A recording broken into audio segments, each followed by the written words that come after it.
এতিয়াতো আঘোণমহীয়া এনেকুৱা মানে দাৱনীৰ কাৰণে আপোনাৰ ক'বলৈ গ'লে অৰমিত বুলি ক'লেও বেয়া নহয়।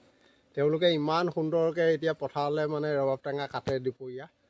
এই দাৱনীবিলাকে লৈ গৈছে আৰু চকলা আছে, চকলা টেঙাটো গানত গায়েই চকলা টেঙা দি অকলে নাখাবা বুলি গানো আছে। সেই চকলাও আছে, ৰবাব আছে আৰু চুকা টেঙা আছে।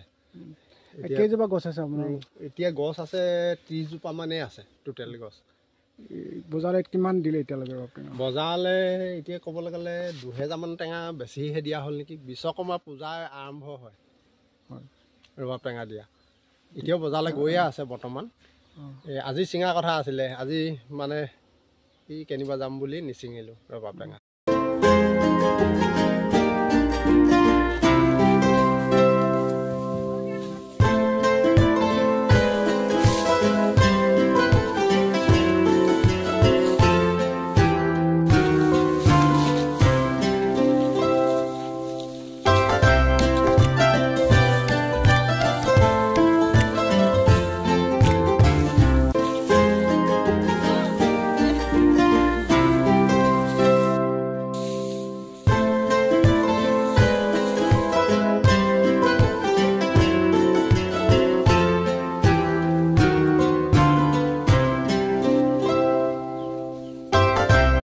ৰ'দত বহুত ভাল লাগে, খাই ভাল লাগে, খাই ভাল লাগে, পথাৰ ভাতকেইটা খাই ভাল লাগে, টিফিন নিমখে হ'লেও চলি যায়।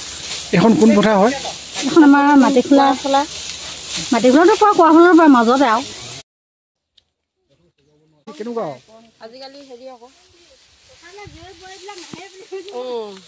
পৰিৱেশবিলাক বেলেগ বেলেগ হৈছে। আজিকালি আকৌ জীয়ৰী বোৱাৰী আকৌ টাউনতহে থাকে আৰু বুঢ়ী মানুহবোৰো আহিছোঁ আৰু দুই এটা যাবলৈ কৰিবলৈ নাহিলে নহয় যে আমি অতীতৰ পৰা দাই থকা খেতি কৰি থকা মানুহ কাৰণে কথা ক'ব। দাৱনী টেঙা বুলি ক'লে আৰু মাইকী মানুহৰ ক'ব নালাগে। বেলেগে টেঙা বুলি ক'লে পথাৰত টেঙাটো আটাইতকৈ প্ৰিয়। পথাৰত টেঙাটো ভাল লাগে দেখিলে। আজি টেঙা খাই কেনেকুৱা লাগিলে?